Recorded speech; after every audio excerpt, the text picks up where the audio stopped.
Going to save us? That's my question. When are they going to save us? Why are... What an awful place to be dead. It's like what? You mean reporters? When are the reporters going to be selling?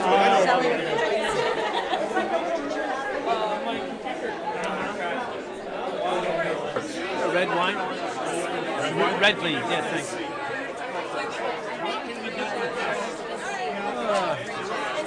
So, Carl Zimmer. Hello. This is your third party here? This is only my second. All right. Yeah, that makes you a That's a veteran. good one. Yeah. Yeah. No hurricanes today, which is good. I'm glad. So, what are you working on these days? Proofreading. Nothing but proofreading. I'm going insane. It's driving me nuts. I have to proofread on the computer. Have you ever proofread using Adobe Acrobat? No. It drives you insane. It's like, it's horrible. So, what would you say to publishers that make you do this? Change it I would kill you. I would find you all and I would kill you on paper and green pencil. Give me them. Give me them again.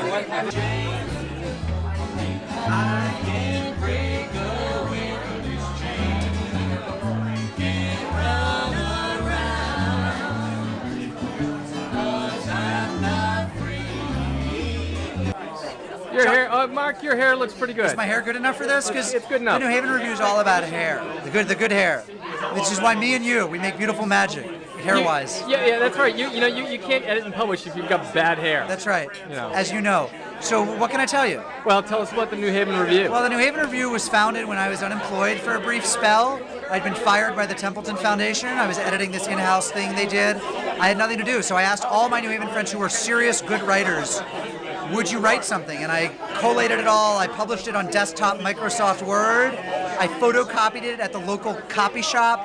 And it's grown from there, and we're on our 4th issue, and our goal is basically to publish New Haven writers, but also nationally and internationally great writers. And so the idea is that we have New Haven writers and have a regional base of good literature, but we also want to be in conversation with all the great writers from around the world. And that's the way the Southern Review started, it's the way Southwest Review started, Virginia Quarterly Review. A lot of these great regional publications, they start off with this sense of we're going to work from our base of the great writers in the area, and we're always going to be loyal to that base, but then we're going to expand to great writers from wherever they may come, and that's what we've done. Well, and don't you think, too, there's this kind of increasingly this bigger vacuum of good reviews out there? Oh, yeah. I mean, what we have reviews running on newhavenreview.com that should be running, honestly, in the New York Times Book Review or the Washington Post Book World, or if LA Times were still doing a standalone section in the LA Times Book Review. But, it's tough out. It's a jungle out there, and all the book reviews have gotten shorter. Places aren't running as many reviews. There's no money in it. So, I don't know. We're just grateful we can do our little New Haven part. And what about what's the hair like at some of these reviews? I mean, are they I've heard that struggling with hair? I don't know Ted Genoways at Virginia Quarterly Review, but I've heard his hair is not as good as mine. And I don't know what kind of hair they got at Paris Review right now. I mean, George Plimpton's dead, and I don't know. Philip Gorevich has good hair, but does he have the kind of hair that would cut the mustard in New Haven? Would it pass our test? I don't know, frankly. Speaking of good hair, my co-editor, Brian Slattery, we're just talking about how you don't get a New Haven Review unless you have good hair. That's true. That's true, yeah. It's completely Well, you don't true. get to edit it unless you have good hair. I don't think that's true. No. So Brian, when Mark interviewed you for this position, what was your hair like at the time? Well, it was much nicer than it is now. I'm not shy. Is it because you've been pulling some of it out as you work on the? No, I cared more about it then. I had more of a pompadour, and it was really well established at that point. It was highly developed. So when you're not combing your hair, what do you do?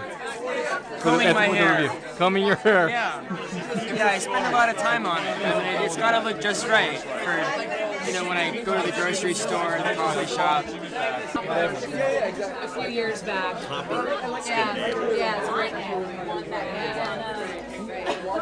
This is Bruce Tulgan. He is the host of the party and author of numerous books, and he has a new hairstyle. Tell us about it. When did this come about and how? It was an accident. I was in the airport in Orlando, and I had a little extra time, so I went in to get my hair cut, and I didn't communicate well with the lady in charge of cutting my hair.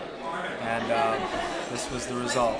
I looked up and she had gone, and so now I have, Debbie calls it my Israeli commando haircut. So that's a nice spin to put on.